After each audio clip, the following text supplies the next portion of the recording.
बुंदेलखंड में हमीरपुर लोकसभा क्षेत्र इस बार काफ़ी ज़बरदस्त चुनावी माहौल से गुजर रहा है। ज़बरदस्त सरगर्मी यहाँ पर है। तेज़ दोपहरी में प्रत्याशी गली कूचे तक घूम रहे हैं, पसीना बहा रहे हैं। लेकिन अब की बार जनता भी कुछ अलग मूड बनाए बैठी है। 2 बार के सांसद तीसरी बार रिपीट किए गए हैं बीजेपी से। नाम है पुष्पेंद्र सिंह चंदेल और समाजवादी पार्टी से हैं अजेंद्र राजपूत। लेकिन बसपा से इस बार ब्राह्मण चेहरा सामने आया है। नाम है निर्दोष दीक्षित। तो ऐसे में क्या है यहाँ के मतदाताओं का मूड, ये जानेंगे 24 की चौपाल में। मैं इस समय महोबा के एक गांव में मौजूद हूँ और मेरे साथ बहुत सारे लोग हैं। ताऊ, क्या नाम है आपका? प्रकाश चंद्र शुक्ला। तो अब की बार कैसा चुनाव चल रहा है, कैसा चुनाव देखने को मिल रहा है यहाँ? चुनाव ठीक ही है, लेकिन बीजेपी का नियत ठीक है, आदमी गलत है। आदमी गलत है मतलब? ये चुनाव में पुष्पेंद्र सिंह को टिकट दिया है, गलत किया। ये कोई काम का बंदा नहीं है, इससे अच्छा निर्दोष दीक्षित है। 2 बार तो उनको बनाया आपने, बनाया, अब तीसरी बार नहीं बनेगा। क्या कमियां क्या निकली? कमी क्या है, वो आज तक कुछ किया ही नहीं बुंदेलखंड के लिए। अरे 10 साल में ना ही वहाँ संसद में खड़े होना, ना ही कोई प्रश्न करना, ना ही कोई प्रस्ताव रखना। इससे अच्छा है। और यहाँ जिले के लिए कुछ किया? क्या किया जिले के लिए? मेरी समझ से तो कुछ नहीं किया भाई।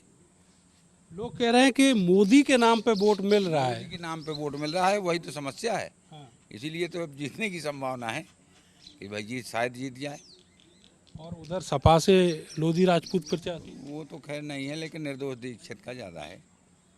जो दीक्षित शायद इसलिए कह रहे हैं कि आप भी ब्राह्मण हैं, वो भी ब्राह्मण हैं। हाँ, यही समझ लो और क्या। हाँ आपकी हमदर्दी उधर ज़्यादा है। हाँ, जा रही है बिल्कुल। ब्राह्मण की टोटल जो है हमने। ब्राह्मण हो गए, दलित हो गए, और कौन जुड़ेगा उसमें? भैया ऐसा है कि पुष्पेंद्र को तो टिकट मिलना मुश्किल है यहाँ से, इस गांव से। हाँ, मतलब वोट नहीं मिलेगा। वोट नहीं मिलेगा, 100 बात की बात यही। अच्छा, एक बात बताओ आप, वैसे अगर बात करें केंद्र की सरकार की तो कैसी योजना है? उनकी योजनाएं सही है और बहुत अच्छा काम कर रही है मोदी सरकार, लेकिन आदमी गलत हो गया यहाँ से। गलत आदमी पकड़ लिया। हाँ, बस वही आदमी मेन पॉइंट यार। ये अच्छा, आदमी नहीं। ये जो अखिलेश यादव राहुल गांधी की ये जोड़ी फिर से बनी है, ये तो भैया बेकार है, बेकार। ये तो पूरा भारत जाना थी इस बात का। हम अकेले का है, छोटे बच्चा से पूछ लो, ये किसी काम के नहीं है। ये गठबंधन या कुछ भी हो, XYZ कुछ भी नहीं। अगर जैसे आपके निर्दोष दीक्षित जीत भी गए तो सरकार के हिस्सा तो कभी नहीं बनेंगे। अब जो भी हो, लेकिन हम मन का धन तो कर ही लेंगे। आगे मिलेगा टिकट, पार्टी देखेगी इसका प्रभाव है, पार्टी आगे टिकट देगी। यानी अब की बार बीजेपी को सबक सिखाने के लिए बसपा को वोट। हाँ, बसपा को नहीं, ये निर्दोष दीक्षित को, BSP को। वो BSP से हैं, सपा से नहीं है। बसपा से? बसपा से, हाँ, बहुजन समाज पार्टी। आपका क्या नाम है? हरीश शुक्ला। सबसे पहले तो मैं भारत समाचार का बहुत बहुत अभिनंदन वंदन करता हूँ। ग्राम सूपा में आप लोग लगातार जन समस्याएं सुनकर अपने चैनल के माध्यम से दिखा रहे हैं।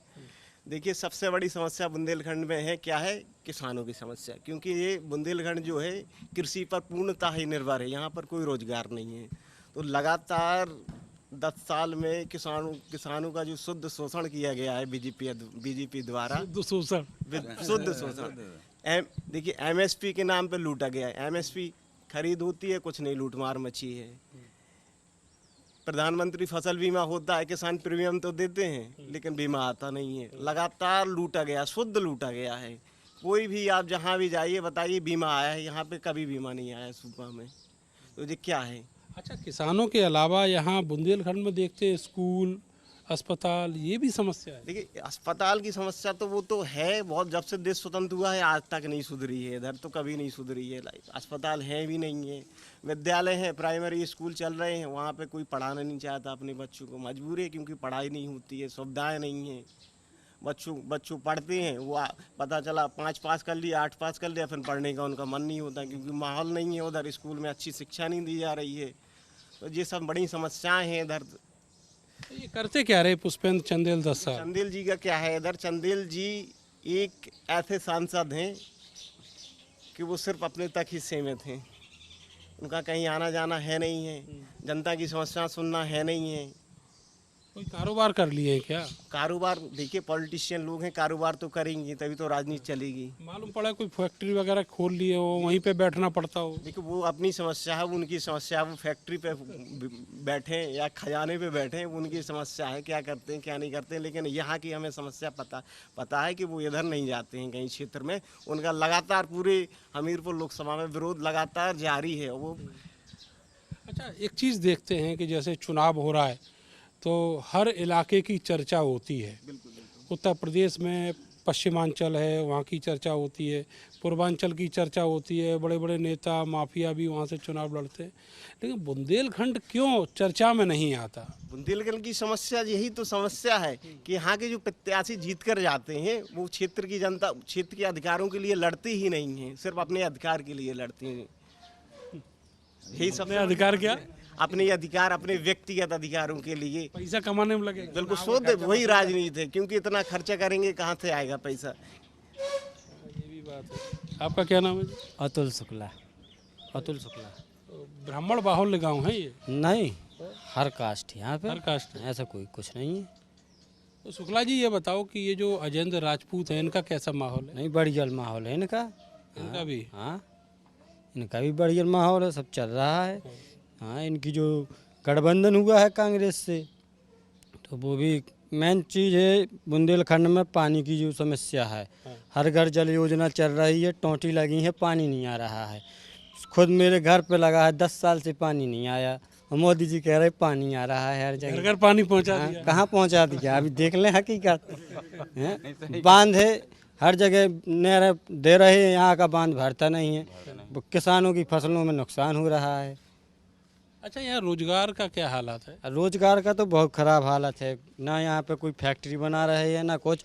बड़ी बड़ी मंडी बना दी, जब किसानों की फसल नहीं होगी तो वो मंडी क्या भरेगी? वहाँ तो भूसा रख रहे हैं गौशाला के लिए। भूसा रख रहे हैं। और का। तो अब क्या लगता है आपको, कोई बदलाव होगा? हाँ, सरकार तो ठीक है, लेकिन बुंदेलखंड पे विशेष रूप से ध्यान देना चाहिए। यहाँ के किसानों को यहाँ कुछ फैक्ट्री एरिया स्थापित करे, ताकि जो बेरोजगार नोएडा और दिल्ली भाग रहा है 8-8, 10-10 हज़ार रुपये के लिए, उसे वहाँ ना कारोबार तो बहुत बड़ा है, हम देखे बहुत बड़े इलाके में यहाँ पे वो पत्थर कटाई का काम चलता है। हाँ, तो चल रहा है, लेकिन वो सीमित है। यहाँ चाहिए इंडस्ट्रियल एरिया। इंडस्ट्री एरिया चाहिए, बड़ी बड़ी फैक्ट्रियाँ हाँ, चाहिए। बड़ी बड़ी फैक्ट्रियाँ। तो यहाँ के जो लड़के लोग हैं वो कहाँ जाते हैं नौकरी करने? सब नोएडा, कहीं गौतम वो दिल्ली जा रहा है, कोई हरियाणा जा रहा है, पंजाब जा रहा है। यहाँ का आदमी? हाँ, और क्या। आधे से गांव में पलायन हो गया है। अभी आप वोट प्रतिशत में देखना कितना वोट पड़ता है। वोट ही नहीं पड़ेगा। हाँ, महंगाई। भाई मेन चीज़ क्या है, आप 5 किलो राशन दे रहे हैं, अच्छी बात है, एक गरीब आदमी का पेट भरता है, अपनी व्यवस्था करता है, लेकिन 5 किलो दे रहे हैं, लेकिन महंगाई भी बहुत अधिक है। शिक्षा देखिए, स्वास्थ्य देखिए, हर जगह पे शिक्षा इतनी महंगी हो गई, आम आदमी पढ़ा नहीं पा रहा अपने बच्चों को। तो आम आदमी तो वहाँ दिल्ली में फ्री में पढ़ा रहे हैं। हाँ, तो वो देख नहीं रहे आप वहाँ भाजपा की क्या स्थिति है। हाँ, बस ये तो बस केवल जातवाद के ऊपर लड़ा रहे हैं, हिंदू मुस्लिम, विकास की मुद्दे की बात ही नहीं करती। ये बात समझ में आती है किसानों आपको? को ये जो चुनाव में बोलते हैं कि वो मंगलसूत्र वगैरह वगैरह।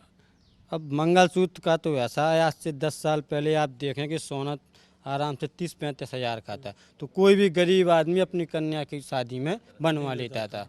आज 75 हज़ार का है, गरीब के मध्यम वर्ग नहीं बनवा पाता है सोना, तो वो तो मंगलसूत्र छीन ही रहा है। धीरे धीरे तो आदमी पहनना बंद ही अच्छा, वो कर दूसरे तरीके से छिन रहा वो दूसरे तरीके से चल रहा है। है। जित खतरा जो है वो कांग्रेस पार्टी से नहीं है, वो वैसे ही पहले से हाँ, खतरा वो है। महंगाई है। अरे ये तो अलग परिभाषा बताई आपने। वही तो बता रहे हैं कि भाई महंगाई, 10 साल में आप महंगाई का रेशियो देखिए कहाँ से कहाँ पहुँच गया। हाँ। आपका क्या नाम भैया? मेरा नाम अनुभव शुक्ला है। अच्छा शुक्ला जी, क्या आपको लग रहा है चुनाव में, ये तो भैया बहुत बड़ी बड़ी समस्याएं बता रहे हैं। चुनाव में यही है कि किसानों को अभी तक कोई बीमा नहीं मिला, जबकि सरकार ने मान लिया है कि बीमा ओवरवृष्टि हुई, अतिवृष्टि हुई है, तो किसानों को कुछ ना कुछ मिलना चाहिए। अगर सरकार ने दिया है, जैसे 17,000 का 34,000 का रेशियो था, डीएम साहब ने उसे 17,000 के रेशियो करके अनसिंचित जमीन बता के 17,000 का कर दिया 2 हेक्टेयर पे, तो किसान को अगर 34,000 ऊपर से आया तो 34,000 रुपये देने चाहिए ना। और अभी खरीद की फसल का बीमा नहीं आया, बल्कि अतिवृष्टि हुई है, पानी है और आज ये सब हुई है, लेकिन फिर भी उसमें कुछ नहीं मिला है किसान को। अच्छा ये बताओ, यहाँ ये जो किसानों के संगठन होते हैं वो हैं यहाँ पे एक्टिव? किसानों के संगठन है, यहाँ से चले जाइए बाहर ख़त्म है, रोड पे जाइए ख़त्म हो गया किसानों का संगठन। गांव के अंदर तो है, गांव के बाहर जाइए ख़त्म है। तो इसीलिए जो बात है वो पहुँच नहीं पाती शासन तक, आंदोलन नहीं कहाँ होता, से शासन ने किसी को दे दिए 5,000 रुपये 10,000 रुपये, बस बाकी संगठन अपने चुपचाप लेके बैठ गए। बैठ गए, बाकी समाप्त है संगठन। पैसा तो किसानों वाला भी आ रहा होगा। किसानों वाला आया, जैसे ये अपनी PM निधि है, ये आती है, तो इसमें क्या होता है, जब किसान को जितना बीमा लग जाता है, अगर बीमा दे दिया आपने तो बीमा देना चाहिए ना आपको। आपने 2,000 रुपये दिए, 2,000 तो वो बीमा ही में ही चला गया उसका। अच्छा उसमें चला जाता है। हाँ चला जाता है, और जब बीमा नहीं आएगा तो किसान क्या करेगा। आपने कहा है कि हम साल में 6,000 देंगे, 12,000 देंगे, 12,000 देने का क्या मतलब हुआ जब उसमें आए किसान का जो बीमा हुए और जो अन्य खर्च हुए हैं। अब इस बार ओलावृष्टि हुई है, पानी की बरसात हुई है, ये सब अतिवृष्टि हुई ये है। सारी बातें जो आप हमें बता रहे हैं वो यहाँ की ज़मीनी समस्या है, लेकिन क्या होता है कि ये चुनाव में कहीं कोई नेता बात करता है इसकी? कोई नहीं करता है, सब अपने अपने मुद्दे पे बात करते हैं। जी भैया फोटो खिंचवाने में जुटे हैं। जी। क्या नाम है आपका? ऋतिक त्रिवेदी। अच्छा, अब शुक्ला से मामला त्रिवेदी जी की तरफ है। तो क्या काम करते हो आप? हमारा एग्रीकल्चर इक्विपमेंट का बिजनेस है। अच्छा, हाँ हाँ सही चल रहा है बिजनेस? हाँ बढ़िया चल रहा है। तो किसान तो यहाँ का बड़ा परेशान है, फिर उधार देते हो, क्या करते हो? नगद देते हैं, किसान लेता है। उधारी करके लाता होगा। उसमें सब्सिडी का सिस्टम है, गवर्नमेंट सब्सिडी दे रही है। 75% छोटे किसान के लिए और 65% बड़े किसान के लिए सब्सिडी है। तो उठ रहे हैं आपके इक्विपमेंट? हाँ खूब। इस बार हमने 87 गाड़ी का काम किया था। अच्छा, हाँ। तो ये सरकार जो ये सब बांट रही है, किसान तो इससे ना खुश है? नहीं, बराबर किसान अगर खुद ना होता तो क्यों 2 बार क्यों सरकार आती। अगर ये शुक्ला जी जो गिनवा रहे इतनी सारी दिक्कत क्या दिक्कत है। फसल बीमा के लिए एक मानक होता है कि ग्राम पंचायत एक चयनित की जाती है, सभी ग्राम पंचायतों को इकट्ठा नहीं दिया जाता है। फसल नुकसान का उसका मुआयना किया जाता है, न मानक में रहा होगा गांव तो नहीं मिल पाया। सुन रहे हो शुक्ला जी? जबकि मानक में है, मेरे पास अभी भी फोटो रखी हुई है। उर्दू का क्या दशा हुई थी 2023 की, अभी पर मेरे पास रखी हुई ओला ज़्यादा पड़ता है? नहीं, पानी में सड़ गई थी। वर्तमान में 3 मार्च 3 मार्च को ले गिरी यहाँ पे, 3 मार्च को गिरा। मुआवजा मिला है। मुआवजा मिला है। अच्छा, हाँ, ये बिल्कुल अभी तत्कालीन घटना है। नहीं तो अभी रबी की फसल का मुआवजा बीमा अभी आएगा। ये खरीफ की का बात कर रहे थे। रबी तो अभी जरूरत है भैया। नहीं तत्काल थोड़ा उसका प्रोसेस होता है, बीमा कंपनी देगी। सूपा में भी ओलावृष्टि का पैसा मिला है, मुझे स्वयं मिला। अच्छा, आपको मिला है? जी, मेरा परिचय धीरू मिश्रा अरे सूपा। उसका और बीमा का पैसा थोड़ा आएगा। बीमा का पैसा थोड़ा समय लगता है। बीमा के पैसे में समझ- हाँ, बीमा के पैसे में प्रोसेस होती है, क्योंकि बीमा कंपनी तुरंत थोड़ी दे देती है। जैसे आप भी अगर कोई क्लेम करते हैं तो उसमें भी टाइम लगता है। इसी ये तरीके चुनाव का जो माहौल चल रहा है, आपको क्या लग रहा है ये गठबंधन कहाँ तक जाएगा? गठबंधन कहीं तक नहीं, 15-20 सीट में खत्म हो जाएगा। हाँ, इतने लोगों से मैं बात किया हूँ, आप पहले व्यक्ति हैं जो कह रहे हैं 15-20 सीट में खत्म हो जाएगा। आप चाहे देख लीजिएगा। ये गठबंधन नहीं है, ठगबंधन। ठगबंधन गठबंधन नहीं है, ये ठगबंधन है। ठगबंधन? जी। ये ठगबंधन क्यों है ये बताओ? ये तो सभी लोगों को मालूम है कि सारे के सारे चोर जो है इकट्ठे हुए, चोर मौसेरे भाई हैं, तो सभी जानते हैं कि ठगबंधन तो है ही। अब जैसे आप बता रहे हैं कि ये सब चोर खड़े हुए हैं, तो पॉलिटिक्स में चोर कौन नहीं है ये बताओ? मैं बता रहा हूँ ना। अरे हमारे पहली बात तो मैं आपको बताना चाहता हूँ कि हमारे जो देश के मुखिया हैं, परम सम्माननीय मोदी जी, अभी उनने अपना पर्चा भरा बनारस से, तो ये तो आपको स्वयं जानकारी होगी कि उन्होंने जो अपनी आय की संपत्ति का ब्यौरा दिया है, शायद 72,000 रुपये कुछ दिया है, ऐसे करके हमारे मुखिया के पास ही। आपने देखा नहीं एफिडेविट ठीक से? चलो दोबारा आप बता दीजिए। करोड़ों में? ऐसा नहीं है, नहीं, उन्हें भी फंड कर दिया। 1.5 करोड़ था, उनने किसी मठ को या किसी को दान कर दिया। नहीं, उससे भी ज़्यादा है। ज़्यादा है?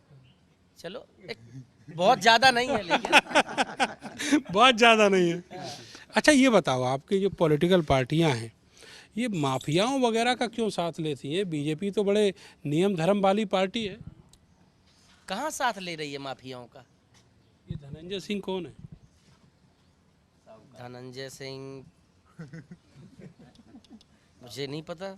आपको नहीं मालूम? मुझे नहीं मालूम। अब आप बोलना नहीं चाहते ना? अरे ऐसा कुछ नहीं है। मुझे नहीं मालूम, सच में नहीं मालूम धनंजय सिंह कौन है। क्षेत्रीय बात होती तो मैं बताता आप। अच्छा ये बताओ, आपके 2 करोड़ रोजगार की बात थी, अब गांव गली में जा रहे हैं तो वहाँ पे बात उठती है बेरोजगारों की, बात उठती है उन युवाओं की जो पढ़े लिखे तो हैं, लेकिन हर बार पेपर लीक हो जाता है।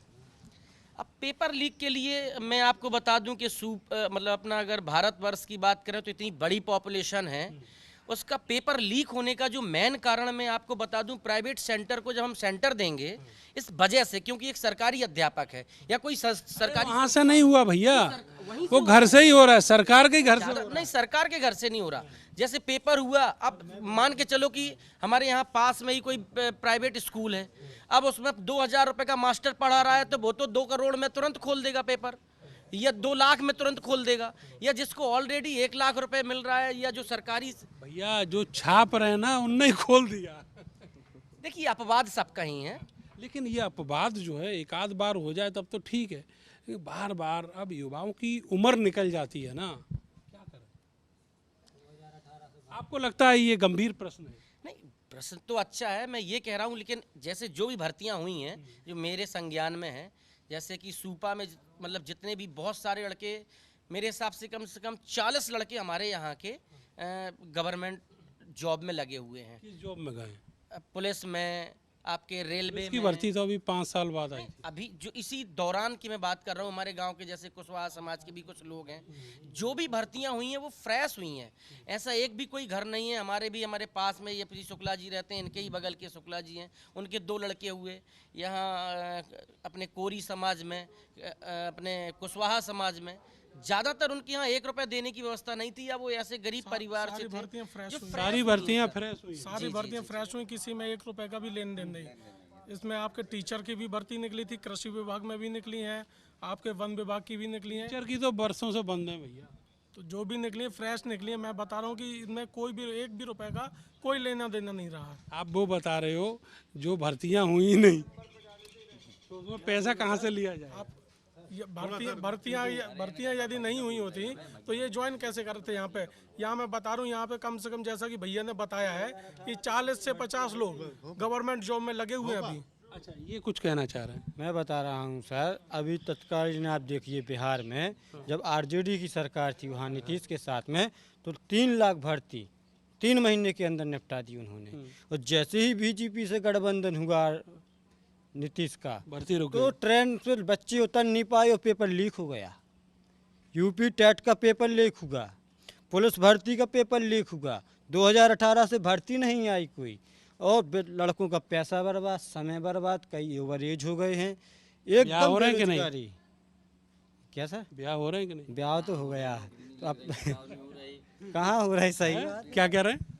नौकरी नहीं लग रही तो ब्याह नहीं हो रही। जो ना आदमी मान लो पढ़ा लिखा है, जो लड़का वैकेंसी नहीं निकल रही, उनकी नौकरी नहीं लग रही। बीजेपी वाले कह रहे हैं कि कोई जरूरी है नौकरी करो, अपने घर में तो क्या करें बताओ? कुछ कारोबार करो। कौन सा कारोबार बता दें? इतने सारे कारोबार हैं अपने, पकोड़े वकोड़े के और बहुत सारे कारोबार, ये बीजेपी वाले सब सजेस्ट करते हैं। अच्छा, तो इनके कहने में पकौड़े की ठेली लगा ले फिर, बताओ।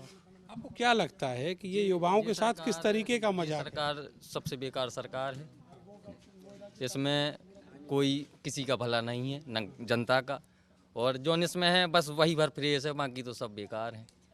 अगर हम आपके साथ में आगे बीजेपी कल से ज्वाइन कर लें तो हम बढ़िया हैं, और नहीं तो दूसरी पार्टी में माफिया हैं।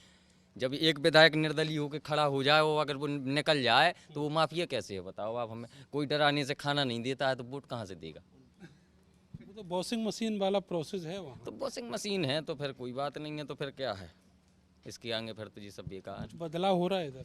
बदलाव क्या है इसमें? अजेंद्र राजपूत निकलेंगे, समाजवादी पार्टी जिंदाबाद। कौन कौन वोट दे रहा है? हम तो दे ही रहे, और हमारे साथ बहुत लोग हैं, और हो सकता है कि यहाँ से कम महोबा और हमीरपुर से कम 2 लाख से ऊपर की वोटिंग से जीत मिलेगी अजेंद्र राजपूत। इतना मार्जिन रहेगा? मार्जिन रहेगा अजेंद्र राजपूत का। आपका क्या नाम है जी? बलराम प्रजापति। क्या काम करते हैं आप? हम तो खेती बाड़ी का काम करते हैं। बालक? बालक 3 बच्चे हैं। क्या करें वो? काम करते हैं, बाहर जाके काम करते हैं। यहाँ नहीं है रोज? यहाँ नहीं।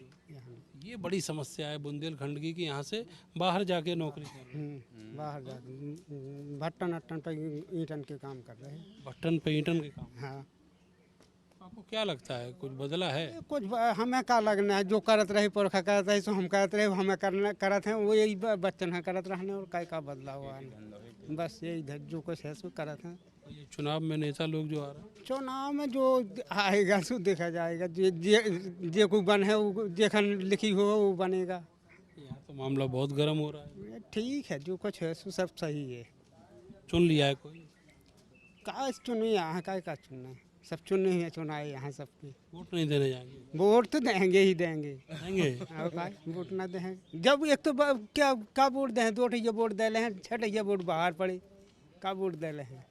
अच्छा जी, और का जब भी जाना तो चाहिए वोट डालने। वोट तो डाल है नहीं, वोट तो डाल। और भी लोग हैं इधर। भाई साहब आपका क्या नाम है? मिश्रा। आप बताओ कुछ आप बताइए सर। चुनाव के बारे में। बढ़िया चुनाव है, बढ़िया जो है माहौल चल रहा है चुनाव का, बढ़िया। आज तो मोदी जी भी आए हैं आपके जिले में। आइए, उनका स्वागत करती हैं इस बुंदेलखंड में, मोदी जी का हृदय से स्वागत है उनका। और चुनाव का बढ़िया माहौल है, चुनाव में उन्हीं की जीत होगी। जीतेंगे मोदी जी? बिल्कुल 120%। उधर वो जो बैठे हैं शुक्ला जी, उन्होंने तो हर बार अपना मत है, उससे क्या मतलब है, मत है अपना, स्वतंत्र है। ऐसे काम हैं जिनकी वजह से मोदी जी को वोट मिलेगा। बताइए कौन सा उनका काम बेकार है? हमने तो कुछ कहा ही नहीं है। ये आप बताइए ना, तो आप पूछ क्यों रहे कौन कौन से? हर काम दीजिए ना। हर काम उनका अच्छा है, कौन सा काम बेकार है? उन सब कामों वोट साहब बिल्कुल मिलेगा। बॉर्डर पे बढ़िया हैं? व्यवस्था है इस सरकार में, बॉर्डर पे बढ़िया सुरक्षा व्यवस्था चल रही है, जे भी है। और काफ़ी दंगे जोन होते थे वो भी कम हो गए हैं। मेन कारण बस किसानों का है, किसानों की। और इस बार सरकार अग्निवीर कैसा अग्निवीर वो अग्निवीर का तो ऐसा है कि जैसे अब युवा हैं, कुछ जाते हैं कुछ नहीं जाते हैं। अगर हो रही भर्ती तो जाएंगे, नहीं हो रही है तो नहीं जाएंगे बस। अच्छा, सेना का जो प्यार था, चार्म था, वो खत्म हो गया? नहीं, वो तो है ही है। सरकार उस पर लगातार ध्यान दे रही है कि बॉर्डर पार। अग्निवीर बनने के लिए? हाँ, अग्निवीर के लिए सरकार का ध्यान है अभी भी। कहीं नहीं है, सरकार का ध्यान है, नहीं है ध्यान? हाँ। चलिए, तो ये गांव के लोग हैं, बता रहे हैं कि किस तरीके से लोकसभा का जो चुनाव है उसका माहौल यहाँ पर बना हुआ है। मिलेंगे अगले लोकसभा में, तब तक के लिए मुझे और मेरे कैमरा सहयोगी सानू को दीजिए इजाज़त। नमस्कार।